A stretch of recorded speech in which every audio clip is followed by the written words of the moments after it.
Welcome to the channel, Constantine here, and today we're going to be talking about The Power of Now by Eckhart Tolle. So it's going to be a book review, the first ever book review on the channel. If you like this video, make sure you like it, subscribe to the channel, and without further ado, let's get to the review.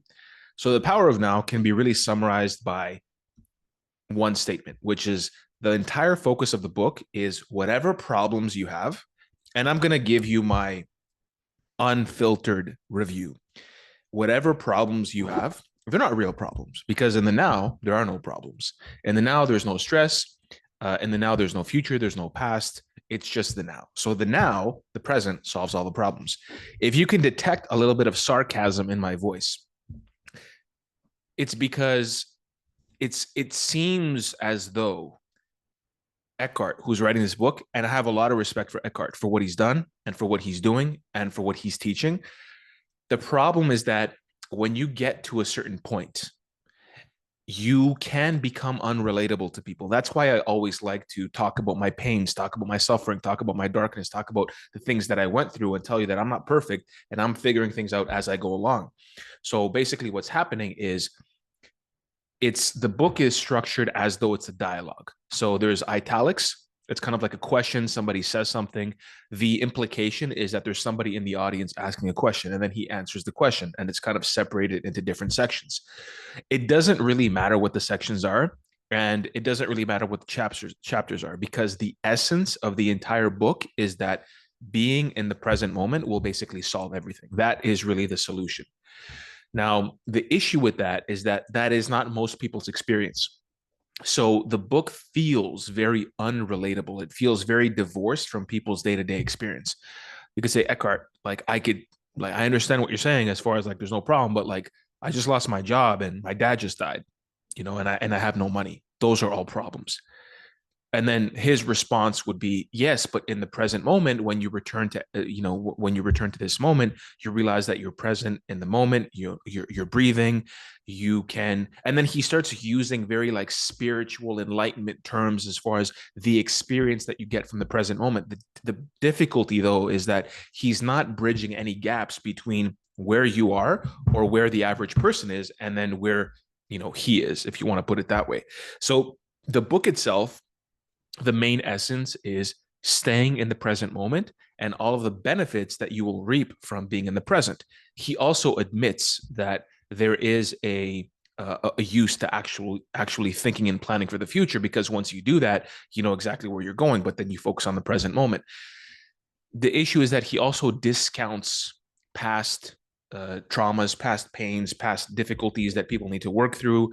So he discounts a lot of the psychological and mental activities that we necessarily must go through. And as human beings, we've evolved to be able to do that so that we can solve problems, because he states that there are no problems in the present. That is not true, right? We're always working towards a goal or we're always solving a problem. That's fundamentally what we're doing, right? We're always trying to work something out, even if it's internal, right? You may not necessarily be working towards a goal or solving a problem per se, but indirectly we kind of are. Like we're working with ourselves, right? We're kind of tuning into how we're feeling, what we're thinking, what to do next, how to properly appraise a problem, and then be able to or appraise the next few steps, and then how to go through those steps. The unfortunate part is that he never mentions anything about that. He doesn't mention anything practical about solving problems, dealing with your past, dealing with your trauma, dealing with relationships. He doesn't seem, I could be wrong, he doesn't seem to have any relationships, any experience with relationships with people, because people ask him questions about relationships and then he's always using lofty spiritual terms. I can pick something random in the book, right? And then surely, question, surely love must also be one of those portals to conscious access to being, so being in the present moment. His response, no, it isn't. As soon as one of the portals is open, love is present in you as the feeling realization of oneness. Love isn't a portal. It's what comes through the portal into this world. As long as you are completely trapped in your form identity, there can be no love. Your task is not to search for love, but to find a portal through which love can enter. You might be saying that sounds really deep. The issue is that there's no practical nature to his answers. So it seems like he's coming across, or is, I don't know, an enlightened being. Again, no knock on Eckhart. The only issue that I'm having is you can tell it's very unrelatable. As long as you are completely trapped in your form identity, there can be no love. I don't know how you can make that statement. So the issue that I have with the book in general, and my main the main theme of this review, is that it's a good book to think about as a thought experiment.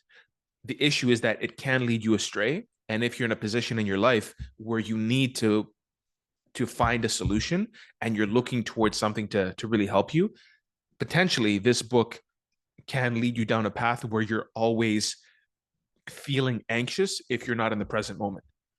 It actually can produce that effect, because you're going to realize that once you start thinking, it could be productive thoughts. You're going to think, oh no, I should be in the now, I should be in the present. And then you're going to find yourself berating yourself or beating yourself up, or kind of ignoring all of your thoughts, ignoring your feelings so you can stay in the present. Whereas if you had stayed present with your thoughts and with your feelings, you could have worked something out. But no, in the present, there's nothing to work out. Everything is already worked out and everything is already perfect, as long as you realize that you're in the present and you're this enlightened being who is just attentive to everything that's going on. Unfortunately, that's not our experience. As human beings, we have things to do, we have problems to solve, people to see, things to address. It's not really relatable. So what I would say is meditation. He doesn't really talk about meditation. He doesn't talk about how to meditate. He doesn't talk about how to do any of the stuff that he's saying. He's just saying, just recognize that, just be aware of that, just understand that. And there's no really practical process of actually getting there. So unfortunately, that's what happens when you're very divorced from people's reality, because fundamentally he came to prominence by being a spiritual teacher. And so that's his entire life. His entire life is meditation, because without doing what he does, he can't have the impact that he has on the people that he impacts.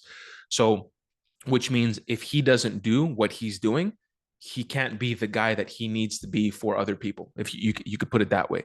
So what that means is that he's not in the thick of things, as far as like practically speaking, how to navigate a relationship, how to navigate a business, how to navigate different domains, different challenges that we have.